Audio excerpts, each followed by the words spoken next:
የኢትዮጵያን ብልጽግና እናፋጥናለን። የኢትዮጵያን አንድነት እናጠናክራለን። የኢትዮጵያን ጠላቶች እንደ ጸጉር ቅማል አንድ በአንድ እናራግፋለን።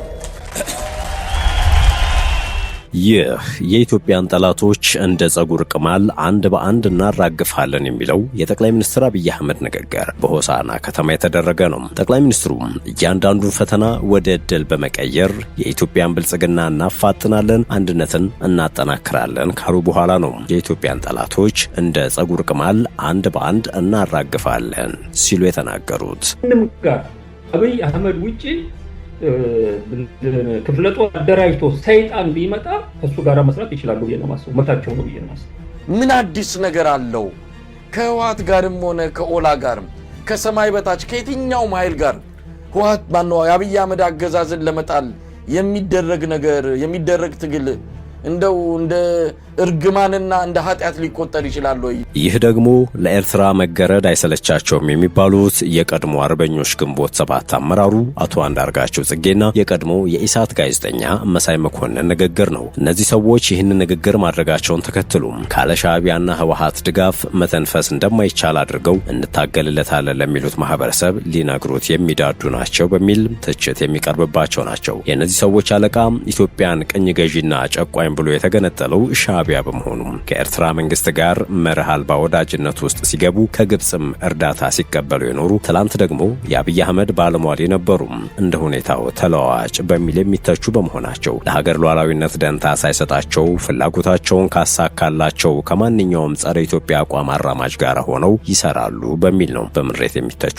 ሰላም እንዴት አላችሁ? የተከበራችሁ የሸገር ታይምስ ቤተሰቦች፣ በዚህ ጥንቅራችን ከሀገር ሉዓላዊነትና ከአንዳንዶች የግል ጥቅም ወይም ፍላጎት ማስፈጸሚያ አካሄዶች ጋር በተያያዘ የተሰጡ አስተያየቶችን ጠቅላይ ሚኒስትር አብይ አህመድ በሆሳናው የብሔር ብሔረሰቦች በዓል አከባበር ላይ የሀገርን መሻትና የባዳን ክፋት መለየት ይጠበቅብናል በማለት እንዲሁም ባዳ በክፋት የኛን መሻት ለማጨለም ሲነሳ ኢትዮጵያውያን ለባዳ ፍላጎት መሳሪያ እንዳንሆን ሲሉም የሰጡትን ማሳሰቢያና ሌሎችንም ያነሷቸውን ጉዳዮች የምንቃኝ ይሆናል። አያይዘን ደግሞ ኢትዮጵያ የምትከበረው ውስጣዊ ክፍፍል ሲገታ ነው በማለት ሪፖርተር ጋዜጣ በትላንትናው እትም ያነሳውን ሐሳብም የምንመለከት ይሆናል። አብራችሁን ቆዩ።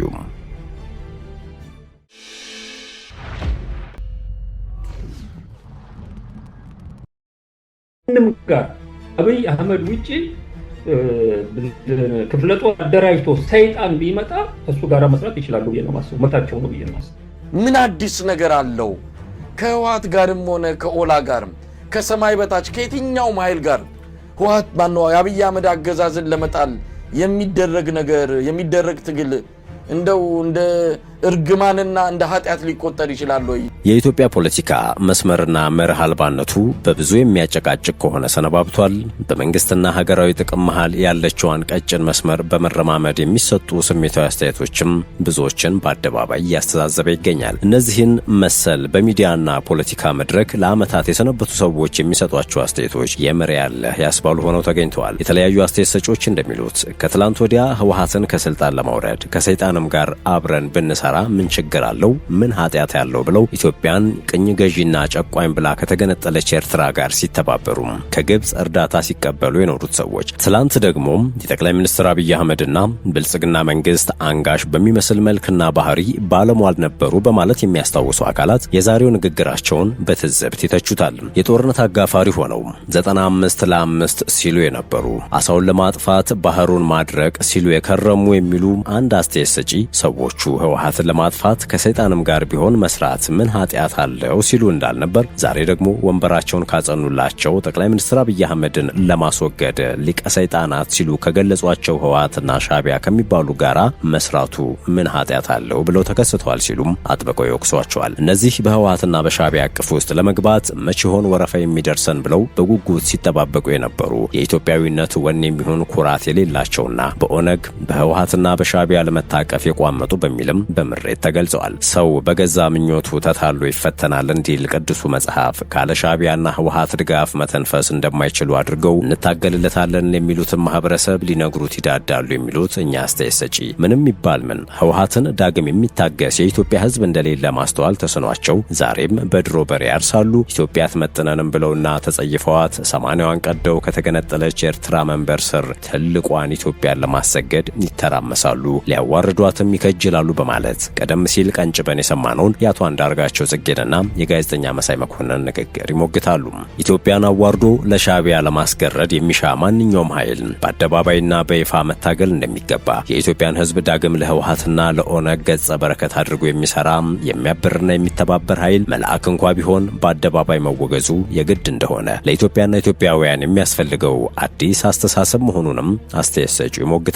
በእርስ በርስ ጦርነት ጎረቤት ሀገርን ያውም ኢትዮጵያ ዛሬ ለደረሰችበት ውድቀት ታጥቃ አጥብቃ የሰራች ኤርትራ ስር መገኘትም ነውር ነው በማለትም ጭምርም ስንበዛና ስንሰናሰል በቀላሉ የማንበጠስ ጠንካራ ገመድ ስለሆን መተባበርን፣ መከባበርን፣ በጋራ መቆምን፣ ብሔራዊ ጥቅም ማስቀደም የሁላችን ሀብትና ስንቅ እንዲሆን አደራ እያልኩ እዚህ ጋር ደግሞ ጠቅላይ ሚኒስትሩ በትብብር ሀገርን ስለማሳደግ ሲናገሩ ይሰማል። ጠቅላይ ሚኒስትሩ ይህንን ያሉት 20ኛው የብሔር ብሔረሰቦችና ሕዝቦች ቀን ክብረ በዓል በዛሬው ዕለት በማዕከላዊ ኢትዮጵያ ክልል ሆሳና ከተማ ሲከበር ባደረጉት ንግግር ነው። ጠቅላይ ሚኒስትሩ በዚሁ ወቅት የሀገር መሻትንና የባዕዳን ክፋት መለየት ይጠበቅብናል በማለት ቀደም ሲል ከጠቀስናቸው ሰዎች በተቃራኒ ያለ ሐሳብን ያነሳሉ። ባዕዳ በክፋት የእኛን መሻት ለማጨለም ሲነሳ ኢትዮጵያውያን ለባዕዳ ፍላጎት መሳሪያ እንዳንሆን ሲሉም ጠቅላይ ሚኒስትሩ አሳስበዋል።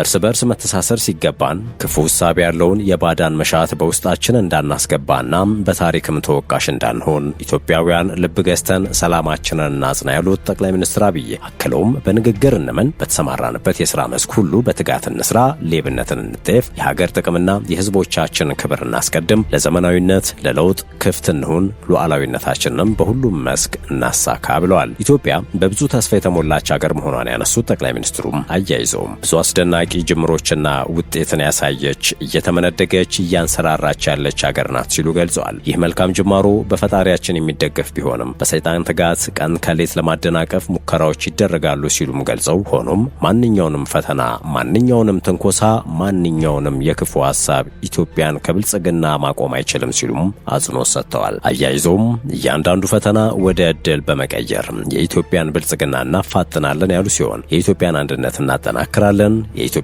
ጠላቶች እንደ ጸጉር ቅማል አንድ በአንድ እናራግፋለን ሲሉ ተናግረዋል። የኢትዮጵያን ብልጽግና እናፋጥናለን፣ የኢትዮጵያን አንድነት እናጠናክራለን፣ የኢትዮጵያን ጠላቶች እንደ ጸጉር ቅማል አንድ በአንድ እናራግፋለን።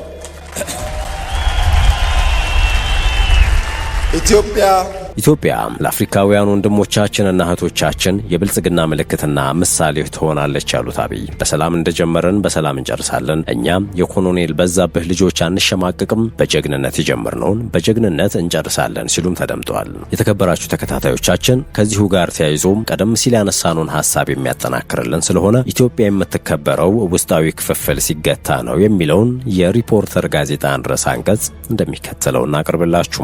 ኢትዮጵያ ወራሪዎችንና ተስፋፊዎችን ስትመክት የኖረችው በመላ ሕዝቡ አንድነት ነው። ታሪካዊ ጠላት በኢትዮጵያ ላይ በድብቅ ሲያሴርና አልፎ ተርፎም በግልጽ ሲከሰት የሚመከተው በተባበረ ክንድ እንደሆነ ታሪክ ይመሰክራል። በዚህ ዘመን በአባይ ውሃ ምክንያት ኢትዮጵያን በተለያዩ ዘዴዎች እረፍት እየነሳች ያለችው ግብጽ አሁን ወደ ግልጽ ማስፈራራት ገብታ ትንኮሳ ለመጀመር እየተዘጋጀች ነው። በቅርቡ ግንባታው የተጠናቀቀውን የታላቁ ህዳሴ ግድብን አስመልክቶ እያደረገች ያለችው ኃላፊነት የጎደለው ድርጊት በአፍሪካ ቀንድ ውስጥ ወትሮም እንደ ነገሩ የሆነውን ጸጥታ የበለጠ ውጥረት ውስጥ እንደሚከተው የታወቀ ነው። ግብጽ የአባይን ውሃ በብቸኝነትና በበላይነት ለመጠቀም ካላት ቀኝ ግዛታዊ እሳቤ በመነሳት ኢትዮጵያን ከግጭት አዙሪት ውስጥ እንዳትወጣ ከማድረግ ጀምሮ ዙሪያውን የምታደርገው ከበባም አደገኛ ሁኔታ እየፈጠረ መሆኑ እየተስተዋለ ነው። ኢትዮጵያውያን በዚህ ጊዜ በአንድነት ለመቆም መተባበር አለባቸው። የተለያዩ የግብጽ ባለስልጣናት ኃላፊነት በጎደለው መንገድ ከትብብር ይልቅ ግጭት ለመቀስቀስ የሚሄዱበት ርቀት በስፋት እየተስተዋለ ነው። በአባይ ውሃም ሆነ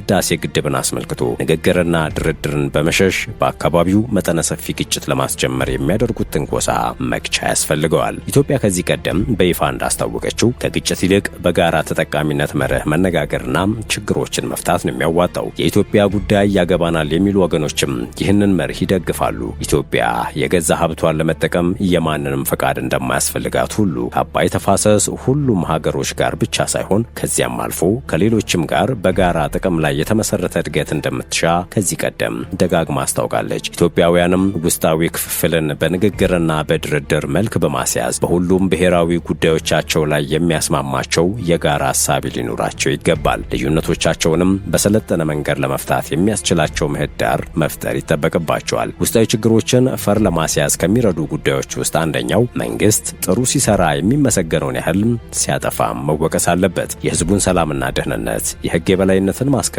ሲሳኑ ደግሞ ይወቀሳል። የፖለቲካ ፓርቲ መሪዎች፣ ታዋቂ ሰዎችና የመሳሰሉት ሲመሰገኑም ወቀሳም ይጠብቃቸዋል። ህብረተሰቡ ውስጥ ልዩነትን የማክበር የመተቻቸትና የመወቃቀስ ባህል ሊዳብር የሚችለው የሲቪክ ተቋማት ሲያብቡ ብቻ ነው። የህብረተሰቡ ንቃተ ህሊና በሲቪክ ተቋማት አማካኝነት ሲዳብር የንግግርና የውይይት ባህል ይጠናከራል። ይህንን ለማድረግ ደግሞ የመንግስት ባለስልጣናት፣ ፖለቲከኞች፣ ምሁራንና ልሂቃን ለሐሳብ ነጻነት ተግተው መስራት አለባቸው። ሚዲያዎች ተጠናክረው የተለያዩ ሐሳቦችን ማንሸራሸር እንዲችሉ ነጻነታቸው ሊረጋገጥ ይገባል። ከጀብደኛና ተገቢ ካልሆኑ ድርጊቶች ወጥተው በሙያ ስነ ምግባር ብቻ እንዲመሩ ማገዝ ተገቢ ነው። በዚህ መሰረት እርስ በእርስ መናበብ ሲቻል ሀገርን በጋራ መጠበቅ አያቅትም። ሀገራቸውንና ህዝባቸውን የሚወዱ ኢትዮጵያውያን ከሴራ፣ ከተንኮል፣ ከጥላቻና ከቂም በቀል የጸዱ ናቸው። በገዛ ወገናቸው ላይ በደልን አይፈጽሙም። እናት ሀገራቸውን የመከራ ቋት አያደርጉም። ለባዕዳን ፍርፋሪ ሲሉ የሀገራቸውን ሚስጥር አሳልፈው አይሰጡም። ሀገራቸው የልማት፣ የሰላም፣ የደስታና የዲሞክራሲ አምባ ሆና ህዝባቸው በነጻነት እንዲኖር መስዋዕትነትን ይከፍላሉ።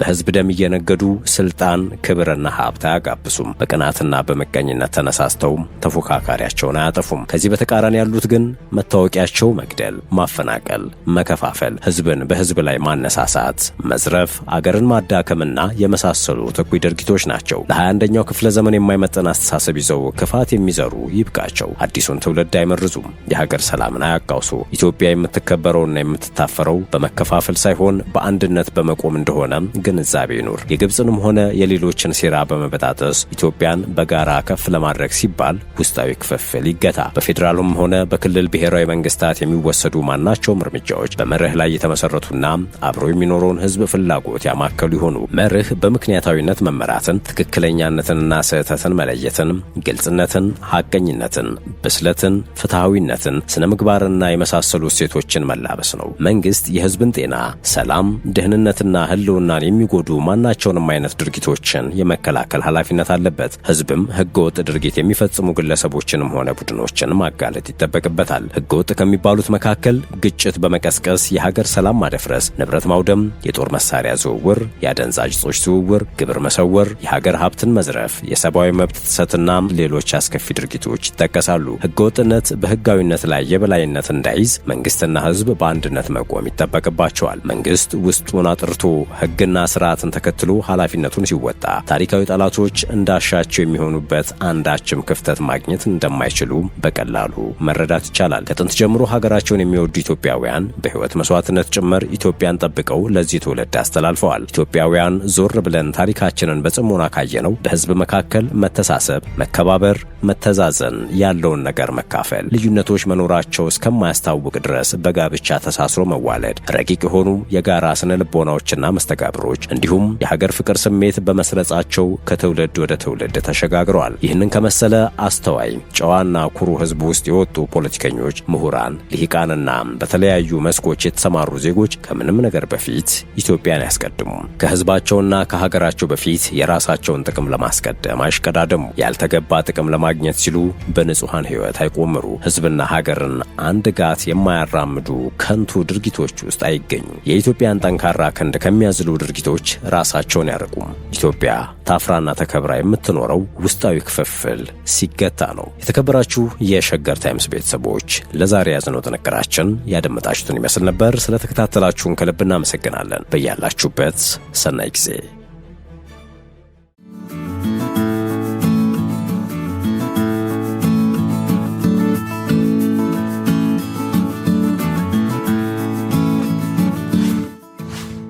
ሸገር ታይምስ ሚዲያን ሰብስክራይብ በማድረግና ደወሉን በመጫን ይከተሉን።